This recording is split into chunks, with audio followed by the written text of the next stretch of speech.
Morning folks, Paul here, UK Rails and More. Hope you're all keeping safe and well.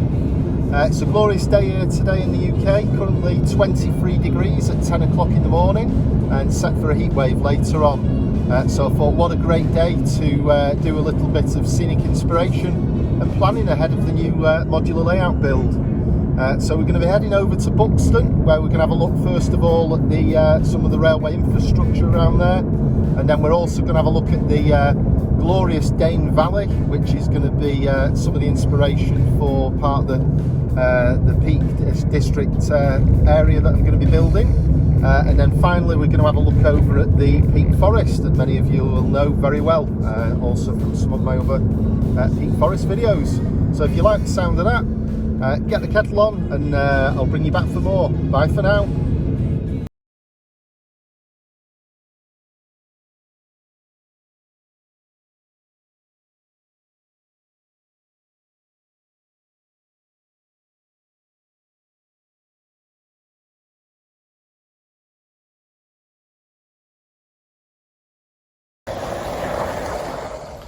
Okay folks, welcome back.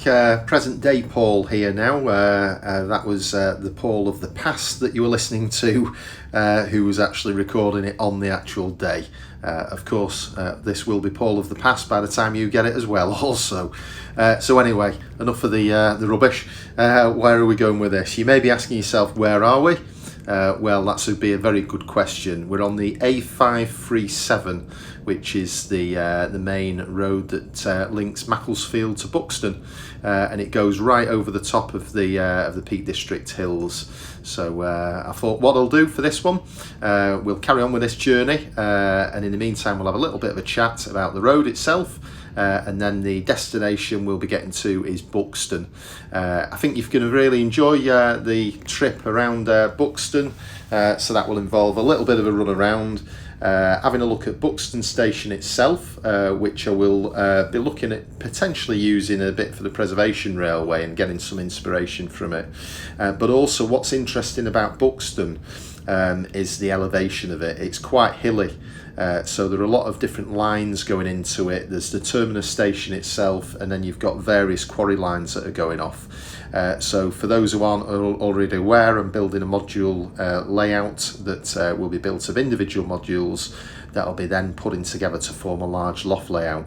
One of those modules I'll be building will be very much of the theme of the Peak District and the quarry trains around that kind of area. So in this episode I'm going to be looking particularly at Buxton and some of the lines. We're going to have loads of bridges there to have a look at that we'll look in a bit more detail, as well as the station area itself, and also a viaduct there that goes through Buxton. And then in the next episode, which will be coming very soon, I'm going to continue the Peak District theme as we're going to look at the beautiful Dane Valley and the very specific kind of steep valley-sided scenery you get there, with a road, a river and a railway running through it, and that will be very much a theme of interest for the inspiration for the Peak District section of that, with those quarry trains going through that line. So we'll have a good look at that on the next one, and the other thing that we'll have a good look at on the next one is the Peak Forest as well. So where I've done a lot of filming previously, we'll just have a bit more of a chat about the Peak Forest and probably show you a view of the Peak Forest that you've not seen before as well. So if you like the sound of that, then enjoy your brew. We'll enjoy this nice journey on a very nice pleasant day, when it was a real hot sunny day, heat wave here in the UK. And we'll come back and have a little bit more of a chat about this road. The other idea was to give a few shout outs as well. Some of the channels I found really interesting as I've sort of set up and started off this YouTube channel, and also a bit of other stuff as well as we head over to Buxton. It won't take too long, and then when we're there we'll have a very good look around there as well. Okay, so I'll bring you back in a bit.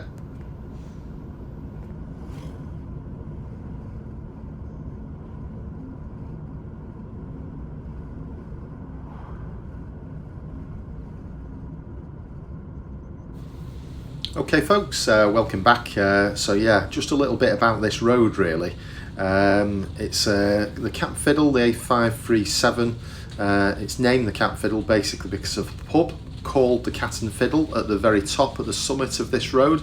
I thought I'd leave it in and just let you have a look at it. A, because it's a nice little background as we have a chat and I give a couple of shout outs and have a little bit of a chat. But B, I think it's also quite a good road as an illustration from a bit of a scenic point of view as well. And I'm thinking that I may well try and incorporate some of this road, or certainly little bits of it, into some of the hill sections. So you get various points where it twists around, it really follows the contours of the hills, you know, taking that kind of route of least resistance, as railways do as well. But you can see certain points of it where it really hairpins around, and you'll get bits where it's actually banked up quite a bit, it's got retaining walls, etc. So I thought that's just a good little thing to include as well. It's not everyone's cup of tea, it may well not be, but as always guys, let us know in the comments below whether you like this style, whether it's a washout or what. You know, I don't mind, any feedback is really appreciated, and I'll definitely take that into account for future videos. It gives us a real good steer. So yeah, this side of it was a notoriously dangerous road actually. A few years ago, it still is dangerous and it can catch people out, and does catch a lot of people out. You see there's a lot of twists on it. It used to be notoriously dangerous for motorbikes. There was years where there was lots of deaths because the people would be not familiar with it. They'd go around often far too fast. They'd go around some of the bends, like the hazard we're coming up to here. There's a junction, that sign on the left, and it's right at the brow of a bit of a hidden summit hill. There's not much warning. If you're going too fast around here, someone pulls out, that's it, you know, game over, potentially into oncoming traffic like that. So yeah, timing wise, that just really highlights the point. The other big hazard is you've got lots of sheep on this road as well, and they're not always where they should be. So you can come round the bend, the unsuspecting who's not aware of that, and all of a sudden you've got a sheep and a lamb just walk straight out into the road for you. So yeah, they did really make this a lot safer. They put speed cameras up which were average speed checks, and there was a notable difference from when they did that in terms of the accident rate, because you didn't get as many motorcycle tourists coming from far afield to see how fast they could get around it. But if you're safe and you drive carefully, then it's a really nice road. It's a real pleasant driver's road. The main thing is just reading all of those signs, such as this one, you know. It's telling you to do stuff for a reason. You get lots of heavy traffic on it as well, like the trucks that we're seeing. Lots of cyclists. It's a really popular route. As we go up this side, we're going up towards the pub, which you can just see in the distance, just losing from shot at the top on the horizon there. If you can see that this side is very windy, and it's very up and down, and it's quite a specific, very green fields, very farmed fields all around, and it takes that particular character. The other side, over the top of that Cat and Fiddle, it takes on a very different scenic character as well, where you've got very much more the dark peak, where you've got open moorland there. So I thought I'd leave that in as well, because as we drop down into Buxton, it just adds a little bit more of an idea of different kinds of countryside, and that's what I like to do with my layouts. I look at a piece of countryside, you know, a particular bit, and then I really try and model it on that, because I find it easier to do really than just sometimes coming up with it all absolutely yourself. So yeah, horses for courses, different ideas. But yeah, as we come up here around this bend, it takes on quite a long straight that takes us up to the summit, with a few different winds and stuff on the top. Just over to the left where we've passed there, there's a brilliant feature there called Shining Tor, and that's one of the best views in Cheshire, I believe. So this side, we're officially in the Peak District. The very observant amongst you, the eagle-eyed, may have spotted the round Peak District millstone that was on the left-hand side of the road just as we came up through Walker Barn.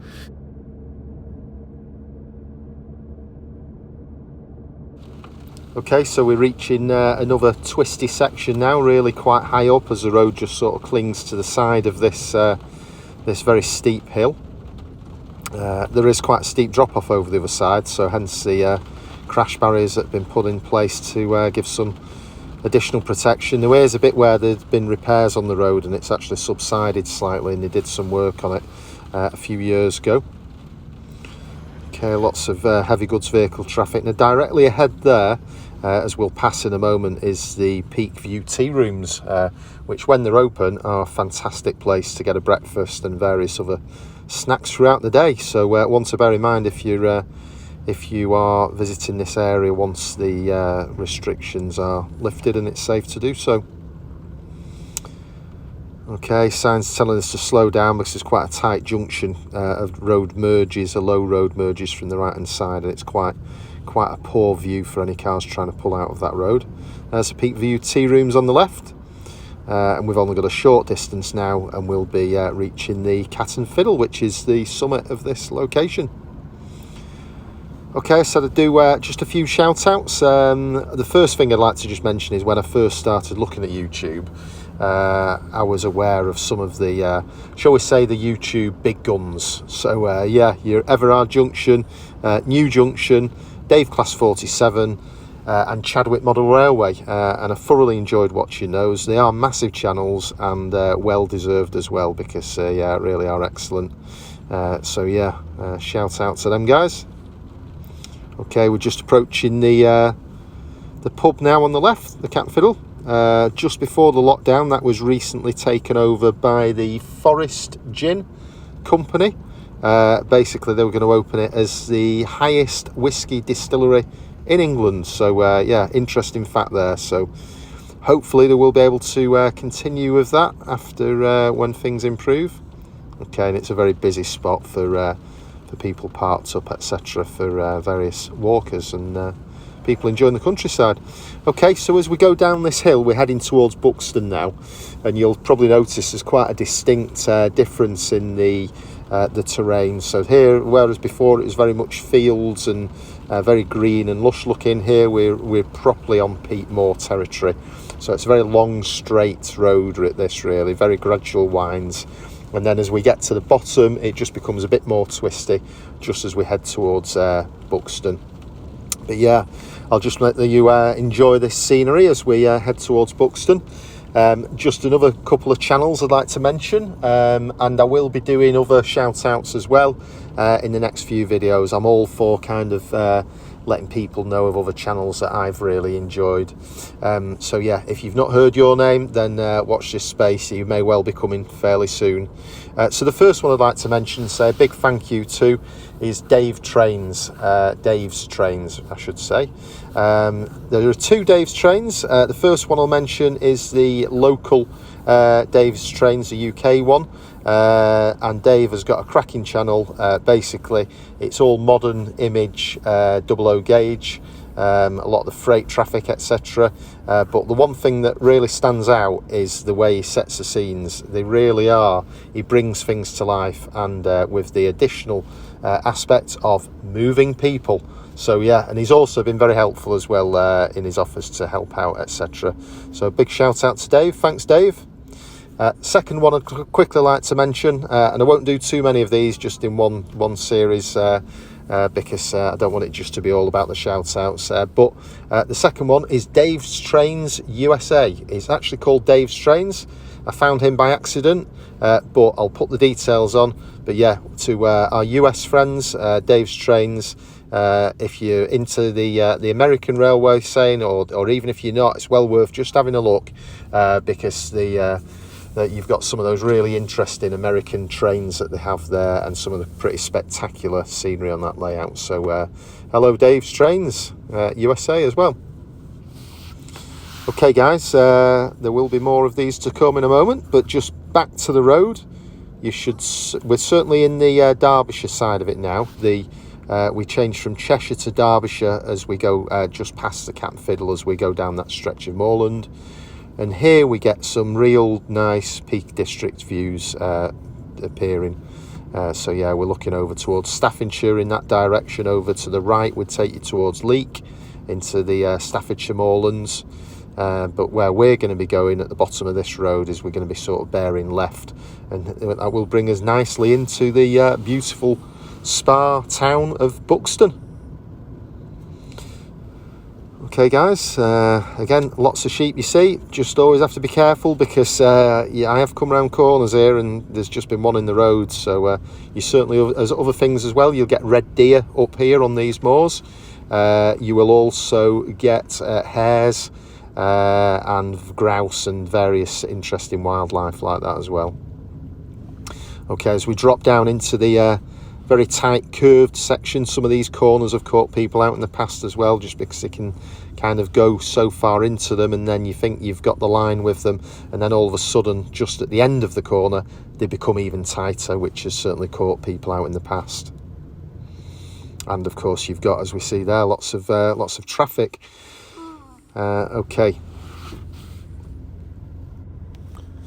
Okay guys, as we drop down into Buxton, another channel I'd just like to mention is Mini Wistaston Junction. So Rachel, who runs that channel, she's very busy indeed. It covers a wide spectrum of basically different gauges. She puts up layouts like fast, I don't know, some really makes good progress. So yeah, O gauge, double O gauge, N gauge, and also on top of that a load of getting out and actually watching various trains around Crewe and different places, Peak Forest, etc. So yeah, that's one to definitely check out, and also very much busy on the live streams as well, which is an interesting area for the community. Okay guys, so we're just dropping down now where we get the T-junction, and we'll join that road, the road that goes over to Leek. We will be turning left. Leek is over in the direction of the right, so we'll be following where that HGV's just gone down there over to the left. So yeah, we're on the edge of Buxton here at the moment.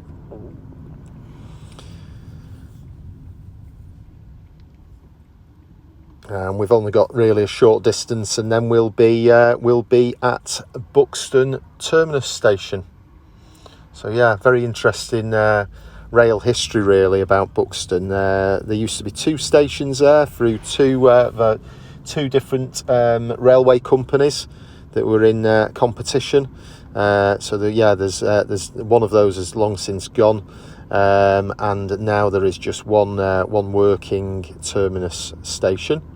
However, there are a number of lines as well that branch off that serve basically the quarries, some of the quarries around Buxton, including one of the lines will also go round towards Peak Forest itself. Is another route round to there. So that's quite interesting, and because of that, and because of how hilly it is, you do get a lot of railway bridges and different styles. You can see the different styles of bridge that you get depending on when they were built. The majority of them are now derelict. However, there is still a live working impressive viaduct that we'll take a look at in a moment, and there's also obviously there's the bridges for the quarry trains and for the passenger services into Buxton as well. Okay, as we just wait at this traffic, just another shout out I'd like to just give at this point as well whilst we're waiting here is to Moorland Model Railway Andy.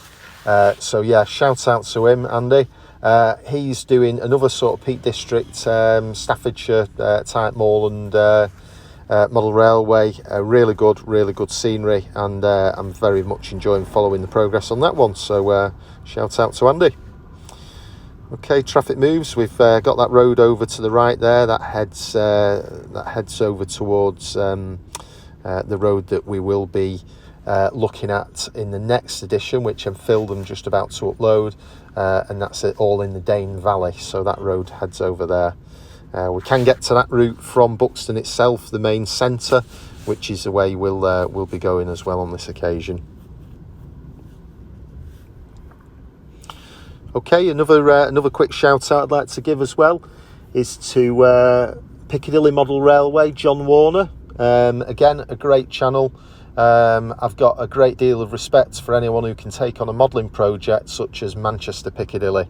I think I found his channel by searching for Manchester Piccadilly, and it came up in relation to model railways, and yeah, fantastic. N gauge, and he has got Piccadilly sidings as well, which is a double O gauge channel as well, so that's well worth a look. Wealth of knowledge on scenery, all aspects of scenery as well, is really good. And you'll see a very, very extensive layout. So shout out to John.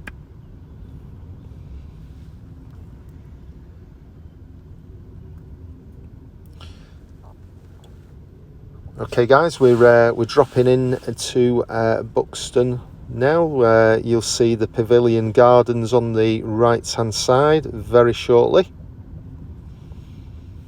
and then I believe it's the Palace Hotel on the left. I will correct if I'm wrong. Okay folks, another quick shout out I'd like to give is to John of Exhaven Harbour. Again, that's another great channel. John's very much starting off a layout, and he's building it in a nice shed, and basically, yeah, very interesting Exhaven Harbour it will be modelled on, and it's also a great channel for looking at the planning, what goes into it, and etc. So definitely check that one out. So yeah, shout out to John. Thanks, John. Okay guys, Pavilion Gardens on the right hand side there, quite famous in Buxton. And then we're coming up to a T-junction where we'll turn right. We're very close to the station here. I have flown over to one side of Buxton when I was doing my hours building which is a condition prior to doing your commercial pilot's licence, and it looks fantastic from the air. You do have to be very careful because you get quite close to some of Manchester's controlled airspace as well. So yeah, you always sort of I would always stay to the east of Buxton as well. Fantastic place. Yeah, so we come up to this little roundabout, and very shortly on the left, if you go to the right down there, that takes you into the main shopping area. But just on the left here, just past this junction where the white car is, there's the old station building. Quite fantastic architecture there. And the station car park on the left, which is where we'll be going. We'll turn into there, and then once we've turned into the car park, I will show you a few other pictures and some footage that I took of Buxton, the platforms, the signal box, etc. That I took in the evening, in the future from this plan, but obviously in the past as now, if that makes sense and doesn't bend the mind too much. Okay, the only reason I didn't go onto the platform now was just because it was I was just concerned about it might be a bit potentially busy, and I'm trying to limit any contact I have at the moment really with what's going on. So yeah, there's Buxton. It's a nice view in the evening when I came back later of the station building from the front. The car park was nice and quiet. And just panning around for a good look. There was no one actually on the platform. There's the trains, typical trains that you would see operating this, that I may well be looking at for my layout. And that's looking out over towards the signal box in the distance, which I will give you some closer in shots. Quite notable, the fact that all of the seatings, it really hit home about the current situation we're in. The seatings, vast majority of the seats were taped off. And then, yeah, you've got the there's a platform on the two sides there. And then the middle centre, you've got a sort of storage area. Or it perhaps would have been a runaround, I'm not sure with that one. So, yeah, again, just panning around looking at the platforms. In the distance over there to the right, there used to be an engine shed, and I can remember that from when I was about 17. We used to travel up here and sometimes look, and you'd have a lot of the rail freight sector liveried class 37s and various different locomotives. So yeah, that engine shed used to be over to the left. It's all gone now, but that was very interesting. So you used to have quite a bit of movement of locomotives and engines knocking about, which was always interesting. Now this shot, if you see in the distance that embankment, that leads over to past Lidl, I think, Aldi, and there you see the viaduct. So that's from the station platforms, and you can see that impressive viaduct that goes straight across the town centre, or the roundabout just on the periphery of the town centre, I suppose. And again, just a few shots of that signal box in the distance. So lines would go off to the left of that signal box, over to service the 2 lines that would go to the various quarries.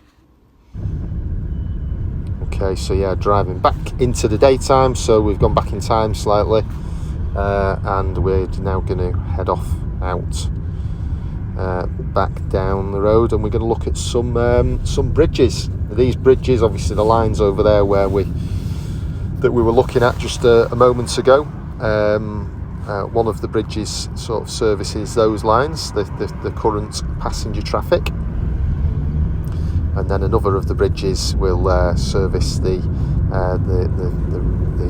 other lines as well.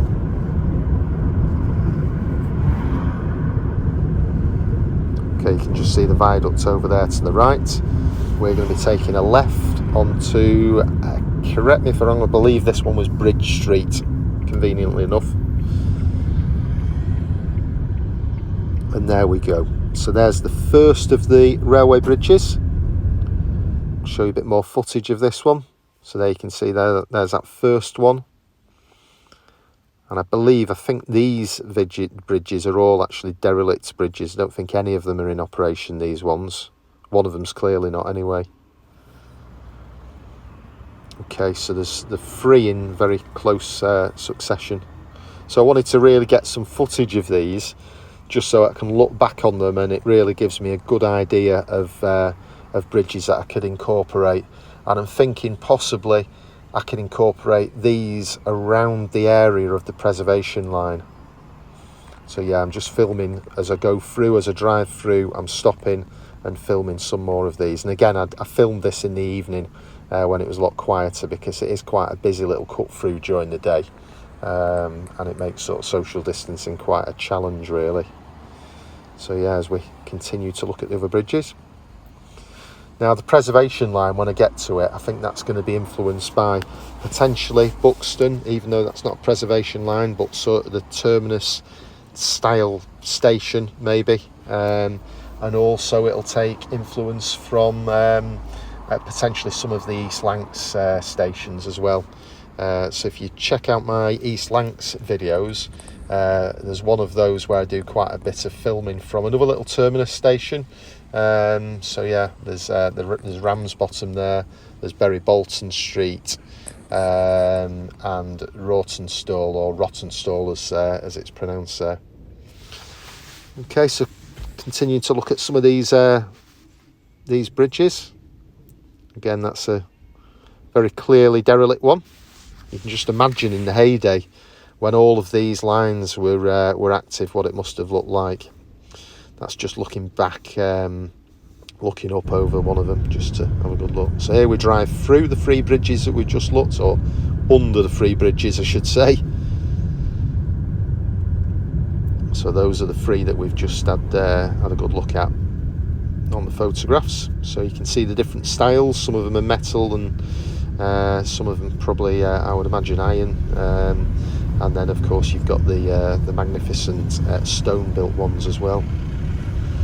I did think of editing this bit out, but I thought I'll leave it in because it just gives you a good flavour really of bits of Buxton and what it looks like.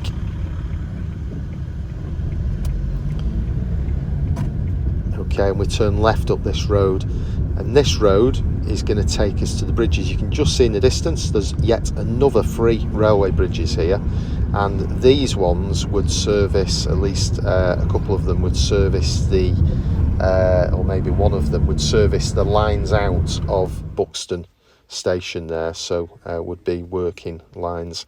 I think it may be the first one, I'm not 100%, so I think that's a working line on the top of there. It may be the second one. The third one, I did have a look, I had a drive up. There's a road that goes beside them, and that's no longer working. That's actually had houses built on the actual embankment level.